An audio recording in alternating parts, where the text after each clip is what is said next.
Hello, welcome back, and in today's video we're going to do a review of a PowerLite Performance Power Starter Motor RAC468, which is designed for the jet black.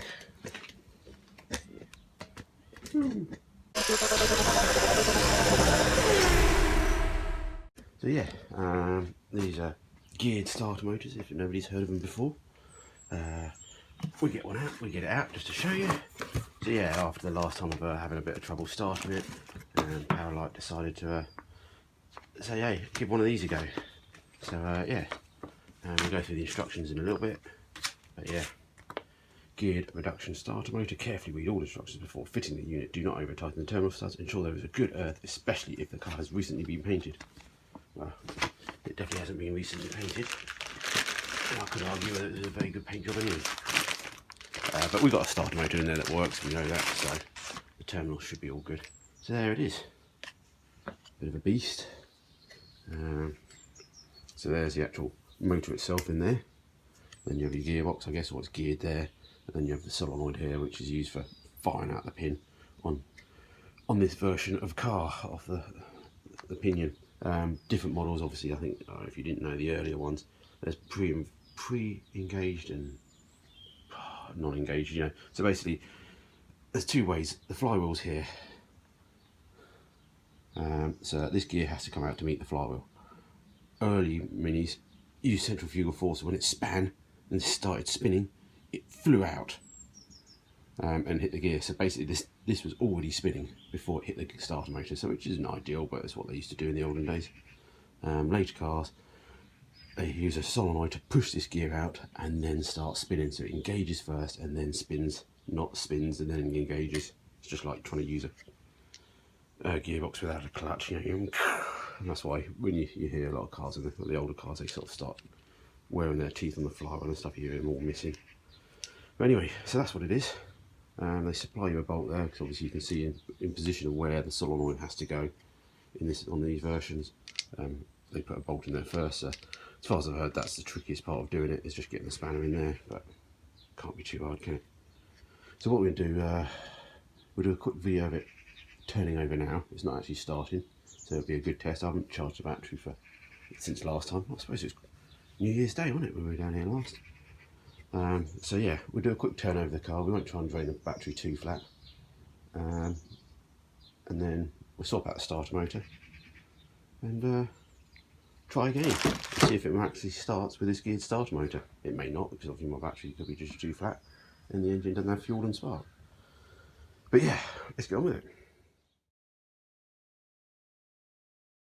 If people really didn't know, that's where your starter motor is on an A-Series Mini. 2 bolts and a couple of terminals. So 14 or 9/16 spanner, half-inch spanner for the terminal. Bish bash bosh. So the trickiest thing is just getting in there. What we'll do, we'll just turn it over first. I'll do a quick turn over now, and then I'll save another one for the later, for the end viewers. Just get an idea.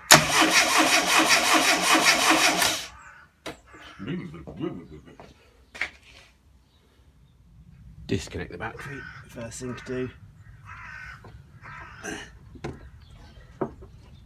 Make sure that earth is well out of the way. Because yeah, touching the terminal on the starter motor to the chassis does cause sparks. Alright, I'll brought you down a bit lower. Yeah. So, bolt there, bolt there. Gosh, easier, worth taking the connections off first. If you're scared of any connections and you can't remember, take a photo of the connections first. But it's pretty simple on this one. You've got one small wire, in this instance white, to trigger the solenoid, and then you've got the big, and then you've got a brown charger there, and then yeah, just that one there.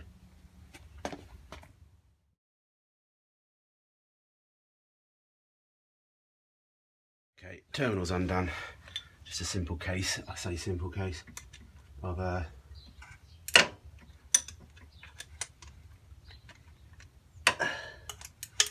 loosening off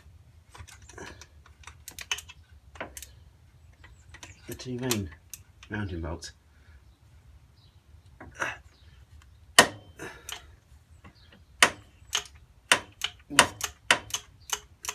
2mm of movement there.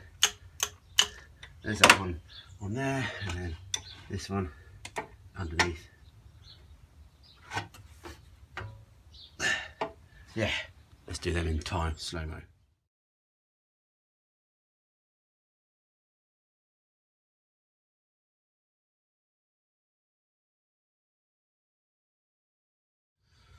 Hey, sorry about the horn being in the way. So that's the 2 bolts.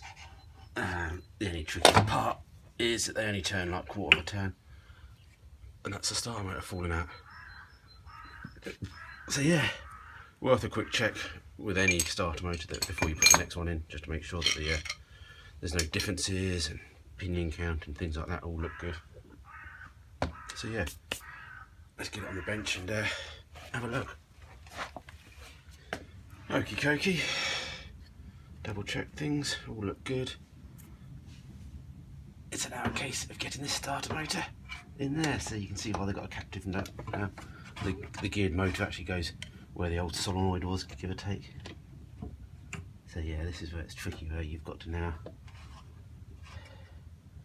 wind the nut in a little bit as you go in, because it's not obviously going in. So we just, oh poop. That's alright, we've got a backup nut and bolt. We'll just get the top one in as well, just so at least it stays steady.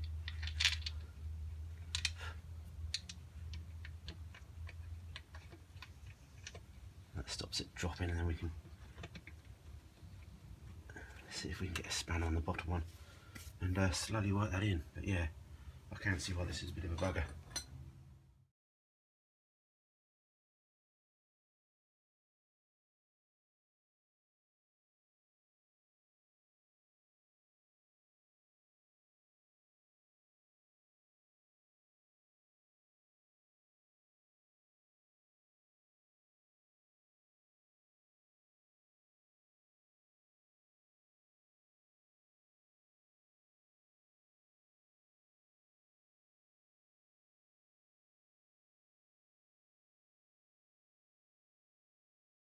Okay, the starter motor replaced. I'm just going to disconnect the cord so I can turn it over so you can see the difference.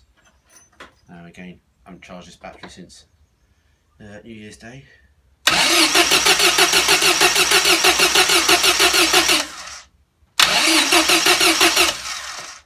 As you can see, quite a bit of difference. Well, I hope the video showed the difference in speed. Obviously a scientific channel would have put a RPM on that and voltage meter, but yeah, that really does kick it over much better.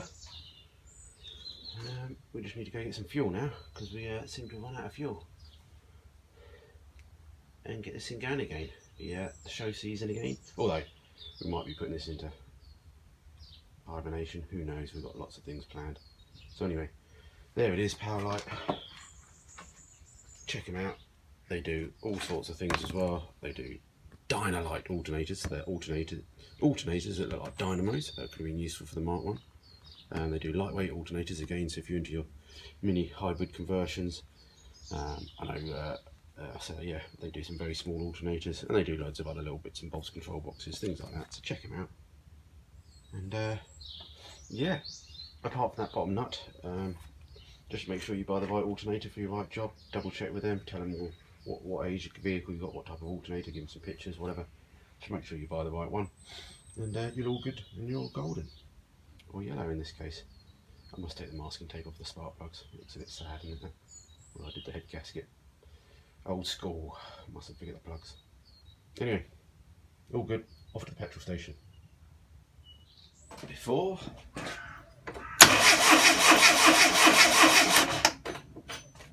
After.